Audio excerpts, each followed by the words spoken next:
Stadium this, stadium that. Stadium has been the hot topic for Overwatch 2 over the past couple of days. They've been releasing article after article. They even dropped an entire trailer for the new season that includes Stadium next Tuesday, April 22nd. But one thing they dropped today was actually how hero bans are going to be working for competitive, which is outside of Stadium, the regular game, if really like the whole Stadium building your hero thing doesn't suit you. So we're going to go over how exactly hero bans are going to work next season when you opt into the 5v5 ranked game mode. April 18th, 2025, Director's Take introducing hero bans for competitive play. Hi everybody, Gavin here. You might remember when I introduced hero bans for all ranks and competitive modes, game modes during the Overwatch 2 Spotlight. That was back in February. It's finally time to dive deeper into this big update, which debuts in Season 16. The system is designed to give players strategic agency without punching down at weaker niche picks. I'll explain in more detail how we approach this design and how hero bans will work in the game. So one of our main goals for implementing hero bans in Overwatch 2 is to encourage the banning of heroes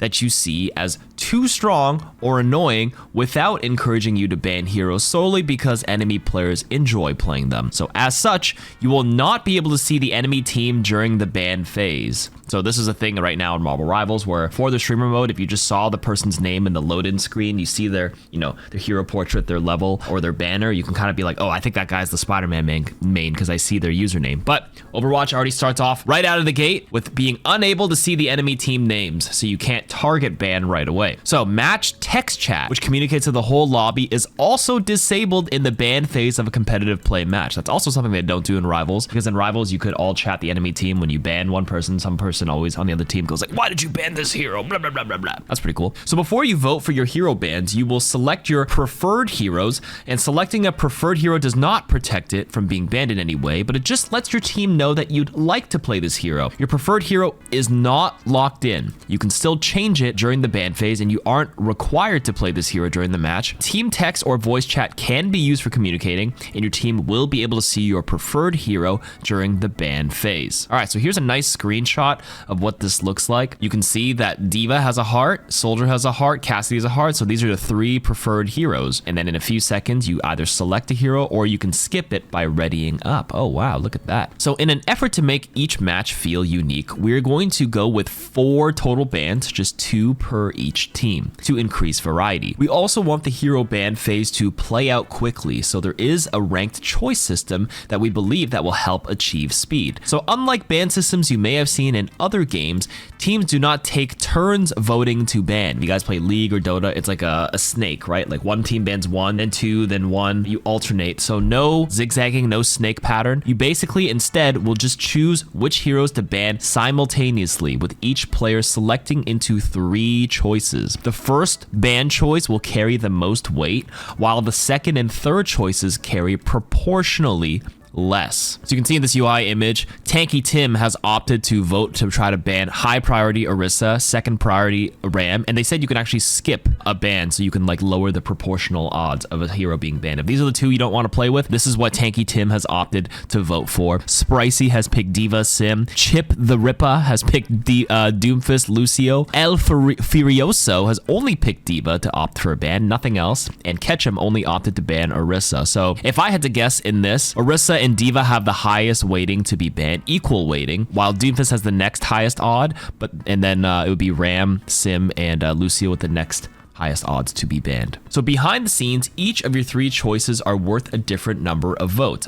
So the first choice is worth 7 votes, the second is worth 5, and the third is worth 3. While the results are revealed simultaneously after all the votes are cast, the system instantaneously goes through several steps, applying the team's choices to determine which heroes are banned. We think it's important to explain how these steps work behind the scenes, so you have a better understanding of why each hero was removed from a match. The team with the most votes for one single hero, will be considered the first team, and their most voted hero will be guaranteed to be banned. If both teams are tied for the most votes for a single hero, the first team is decided randomly. Now the other team becomes the quote-unquote second team, and both of their bans will happen next.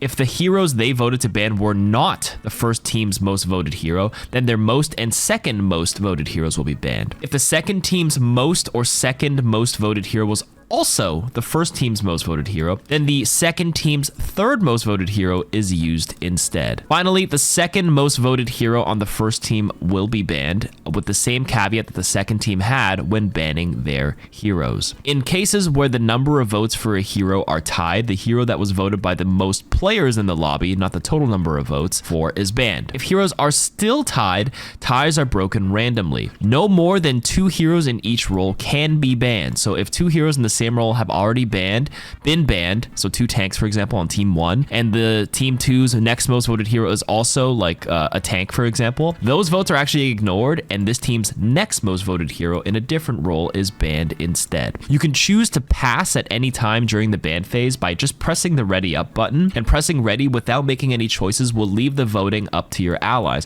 which is fine to do if you're just not worried about being countered by any specific hero. The only scenario in which no heroes are banned is when all players opt out of choosing any heroes to ban, and based on our internal testing, we found out it's very rare to play matches where fewer than 4 heroes are banned. This is all just like any programmers here watching this director's take and listening to me yap. This will be very familiar for anybody who does a lick of coding, because you're just covering all your bases here for your conditions to cover all the situations here. If this, then that. If this, then that. I'm not a programmer, but like I did like a basic level programming course when I was a lot younger, and I do remember doing like the if statements.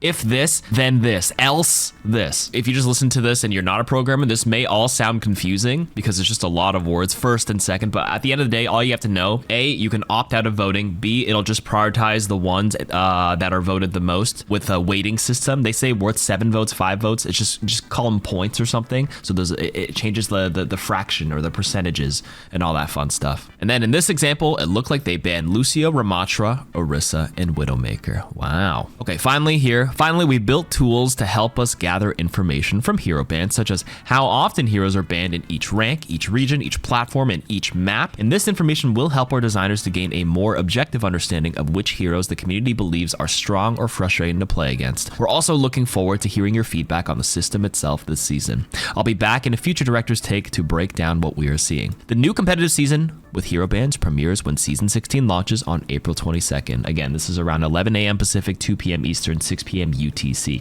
Until then, be sure to check next week for another opportunity to earn new signatures and bonus competitive points from our season 15 drive starting on Thursday, April 17th. That's yesterday. May your wins always be uphill battles and your losses consolations. I assume this vlog was supposed to come out last week, but I think all the stadium stuff took precedent and it got published a week later. Competitive drives are live right now. I guess that's the other bit of news until the end of the season, or until the end of this weekend, I guess. And the takeaway point is, yeah, hero bans are here, and just to clear the record, they have confirmed while we were at the Overwatch Spotlight and some of the devs talked on stream, not an official announcement, but hero bans were a result of Marvel Rivals, of them expediting and producing a system, and it took them 4 or 5 months for it to come live, because hero bans were out in December when Marvel Rivals came out. This is one of the things the good thing that competition has brought out in this game, but everybody else who's yapping, not so much you guys on YouTube, but when I live stream, there's so many. When I was streaming Stadium early this week with the playtest, there's so many people going like, Overwatch is desperate. Wow, they finally do third-person mode and create this mode thanks to Rivals. Apparently, they pitched this idea in August of 2022, and that was quoted from Aaron Keller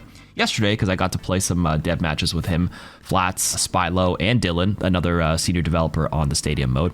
It was pitched in August 2022 by his son, by his kid. That's what he said, which is actually really awesome. And then they started that before the launch of Overwatch 2, and it's been a couple of years. So this has been in the makings for a while now. But hero bans himself, thanks to Rivals.